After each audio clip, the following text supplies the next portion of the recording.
हो चुका है आगाज रण का, युग बदलने की तैयारी है, इतिहास वही बनाएगा जिसका संघर्ष जारी है।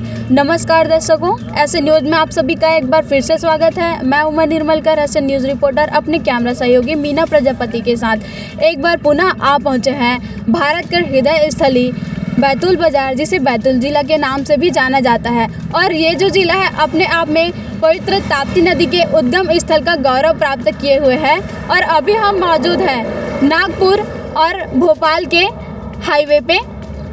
आपको बता दें कि बैतूल जो है सतपुड़ा के जंगलों के बीच में बसा हुआ एक जिला है। और ये जो जिला है जिला मुख्यालय से करीब 5 किलोमीटर की दूरी पर स्थित है। और हम तो जा रहे थे मेले में, और कबीर परमात्मा जी कहते हैं कि कबीर मेले ठेले जाइए, मेले बड़ा मिलाप, कहीं पत्थर पानी पूछते कोई साधु संत मिल जात। उसी कड़ी में आज हमने यहाँ पे देखा कि संत रामपाल जी महाराज जी के विशाल समागम का आयोजन एक बार पुनः आयोजित किया गया है।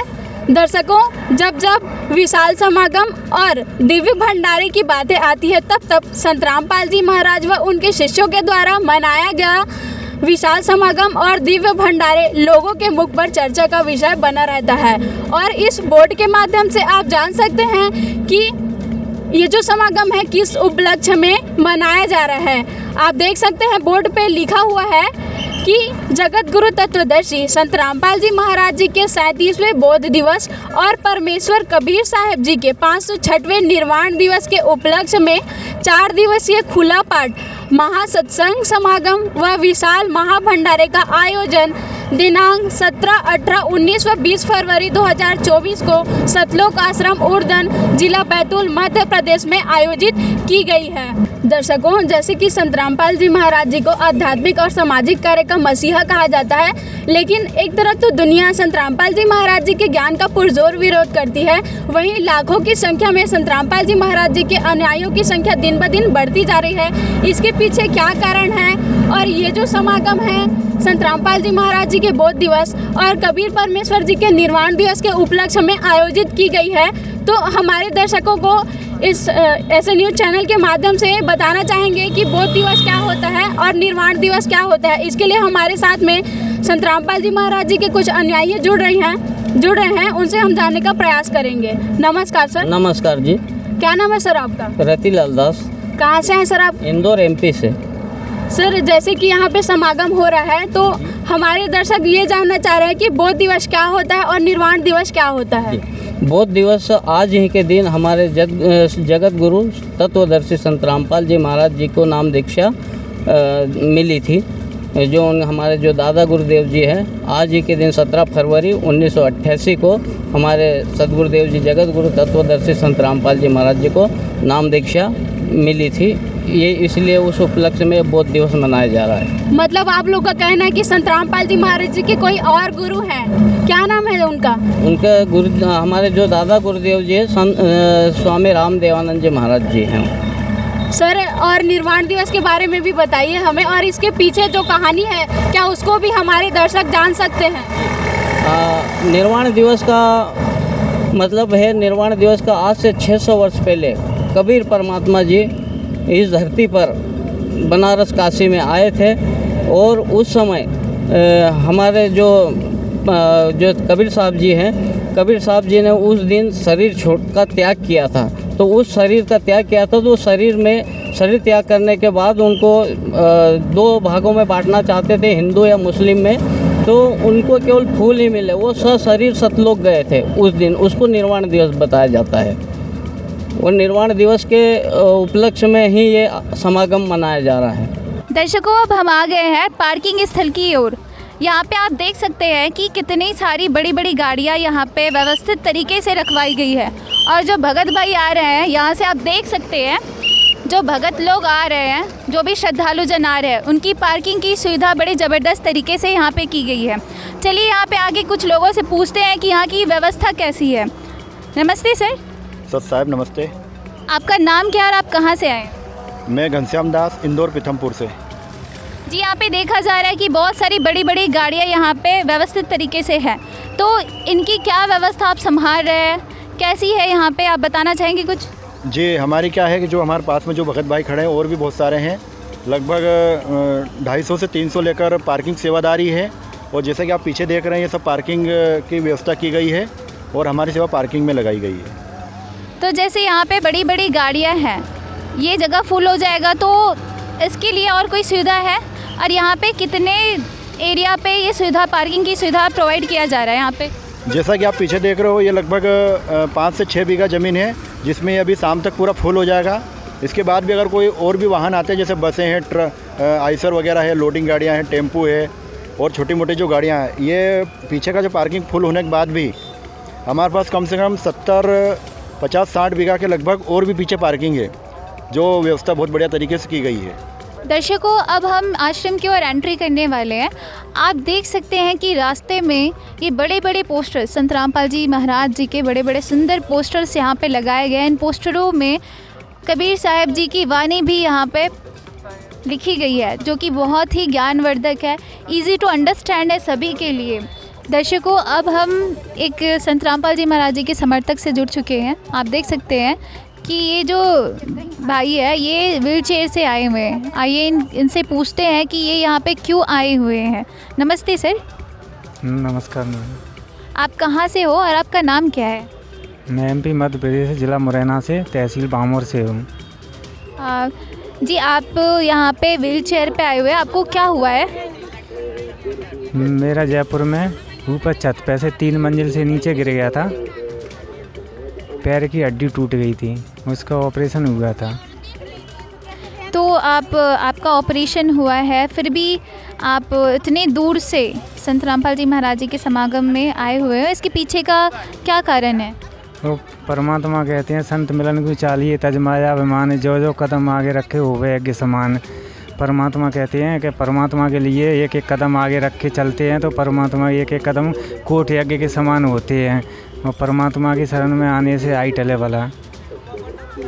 जी, आप सब परिवार आए हो या आप अकेले आए हो? ये सब परिवार सहित आए हैं बहन जी। दर्शकों, जैसे आपने देखा कि आश्रम की एंट्री गेट को किस तरीके से, बहुत ही बेहतरीन तरीके से सजाया गया है। उसके बाद यहाँ पे संत रामपाल जी महाराज जी के बड़े बड़े पोस्टर्स लगे हुए हैं। यहाँ बड़े बड़े पोस्टर्स में कबीर साहब जी की वानियाँ, जो बहुत ही ज्ञानवर्धक एवं मार्मिक है, वो सारी लिखी गई है।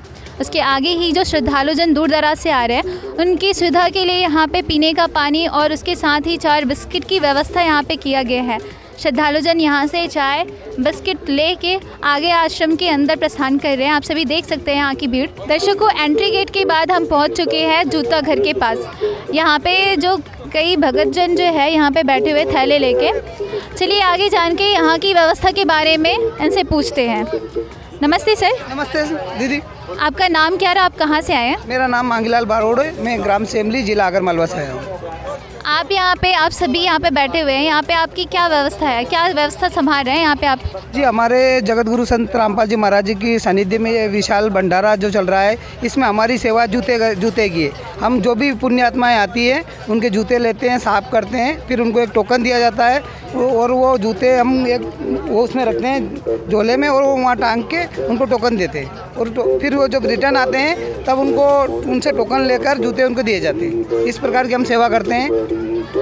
यहाँ पे सुना गया है कि बहुत ज़्यादा भीड़ होती है ना, जो समर्थक है संत रामपाल जी महाराज जी के वो भी आते हैं और जो समर्थक नहीं है वो भी आते हैं। तो सारी व्यवस्था सभी के लिए फ्री ऑफ कॉस्ट है या फिर चार्ज लगता है? बिल्कुल दीदी, यहाँ पर सारी व्यवस्थाएं फ्री है। जैसे जूते घर में पूरी व्यवस्था कर रखी है हमने, नंबर दिए जाते हैं, नंबर के हिसाब से टोकन देकर उनको जूते रखे जाते हैं। और अंदर भी बहुत सारी व्यवस्थाएं, जैसे भंडारा भी फ्री है, मतलब सारी व्यवस्थाएं बिल्कुल फ्री है और हम सेवादार भी बिल्कुल फ्री में आए। जैसा कि आप मेरे पीछे में देख सकते हैं कि एक बर्तन रखा हुआ है और उस बर्तन में क्या रखा हुआ है, आगे हम कुछ लोग खड़े हुए हैं मेरे पीछे, उनसे जुड़ेंगे और बातचीत करके आप जानने का प्रयास करेंगे कि आखिरकार ये बर्तन पर क्या रखा हुआ है और ये लोग क्या कर रहे हैं।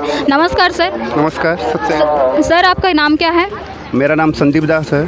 सर आप कहाँ से आए हुए हैं? हम जिला ग्वालियर, तहसील ग्वालियर से आए हैं। सर यहाँ पर जैसे कि बर्तन में कुछ पॉलीथीन हमें दिखाई दे रही हैं, उसके अंदर शायद कुछ सामान भी है, तो ये क्या चीज़ है?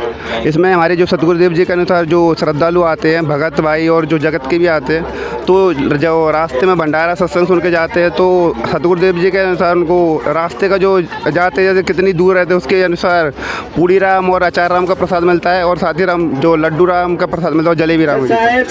सर जैसे आप इस प्रसाद का वितरण कर रहे हैं, तो ये निःशुल्क है कर रहे हैं कि शुल्क ले रहे हैं? इसका कोई निःशुल्क है? ना जी, ये तो पूरा सतगुरुदेव जी का निःशुल्क है और इसका कोई चार्ज नहीं है। ठीक है सर, धन्यवाद। दर्शकों, जैसे कि इन्होंने बताया है कि यहाँ पर जो है प्रसाद वितरण किया जा रहा है, जो श्रद्धालु आ रहे हैं और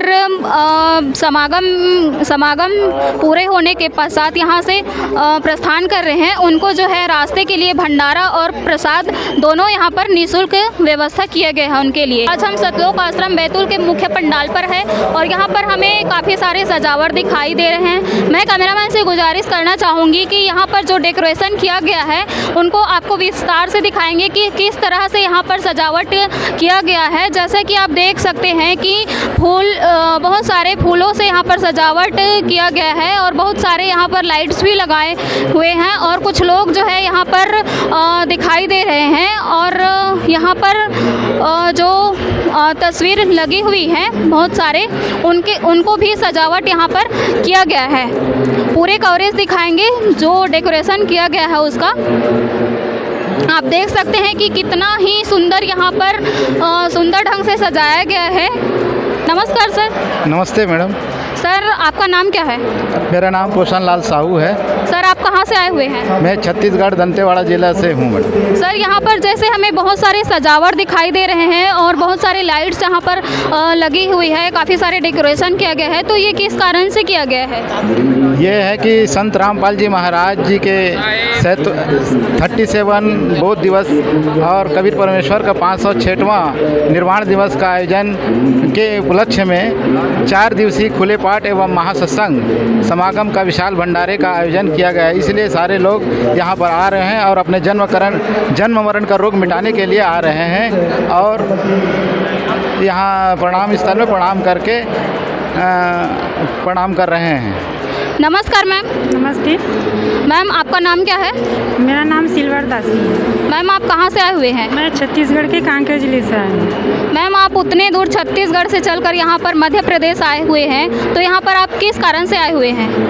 आज हम संत रामपाल जी महाराज जी के बोध दिवस और पूर्ण परमात्मा कबीर साहब जी के निर्वाण दिवस मनाने के लिए यहाँ पर आए हुए हैं। मैम जैसा कि आपने अभी जिक्र किया निर्वाण दिवस, तो ये निर्वाण दिवस आखिरकार होता क्या है? निर्वाण दिवस है, पूर्ण परमात्मा कबीर साहब जी आज से 600 वर्ष पहले काशी में आए हुए थे और 120 वर्ष रह के चले गए। तो जाते जाते मतलब हिंदू और मुसलमानों के बीच में जो भ्रांति थी कि जो काशी में मरेगा वो स्वर्ग जाएगा और मगहर में मरेगा वो गधा बनेगा, इसी भ्रांति को दूर करने के लिए परमात्मा कबीर साहब जी दोनों को ना दिखाने के लिए मतलब मगहर से सशरीर सतलोक चले गए और नीचे में 2 चादर मंगाए थे, एक चादर तो ज़मीन के ऊपर और अपने शरीर के ऊपर। उसके बाद फिर जाते जाते पूर्ण परमात्मा कबीर साहब जी यह उन्होंने एक वाणी बोला कि उठा लो पर्दा, इसमें नहीं है मुर्दा। तो इससे मतलब सुनकर ना दोनों के बीच में हिंदू और मुसलमान इतना रोए, परमात्मा को ऊपर जाते जाते देखते इतना रोए कि दोनों आपस में गले मिल के एकदम गले मिल के मतलब अपना जो गलत फहमी थी उसको दूर किए दोनों। तो आज तक ना वहाँ पर हमेशा एक दूसरे भाईचारा के रूप में आज अभी तक विद्यमान है। वहाँ पे कोई ऐसे मतलब भेदभाव नहीं है, दोनों के बीच में प्रेम से रहे हैं अभी। नमस्कार मैम। नमस्कार मैम, जैसा कि हमने सुना है कि संत रामपाल जी महाराज अपने आप को भगवान कहते हैं, या कहाँ तक सही है बताइए? नहीं, यहाँ सरासर गलत है। संत रामपाल जी महाराज अपने आप को एक भगवान नहीं एक दास बताते हैं। कबीर साहब जी अपनी वाणी में बताते हैं कि गुरु गोविंद दोनों खड़े काके लागू पाए, बलिहारी गुरु आपना जिन गोविंद दियो बताए। कबीर परमेश्वर अपनी वाणी के माध्यम से यहाँ बताते हैं कि गुरु को एक गोविंद के तुल्य मानना चाहिए, मतलब एक परमात्मा की तुल्य मानना चाहिए। जब तक हम संत रामपाल जी महाराज को मतलब गोविंद के तुल्य नहीं मानेंगे तब तक हमें मतलब पूर्ण परमात्मा की प्राप्ति नहीं होगी।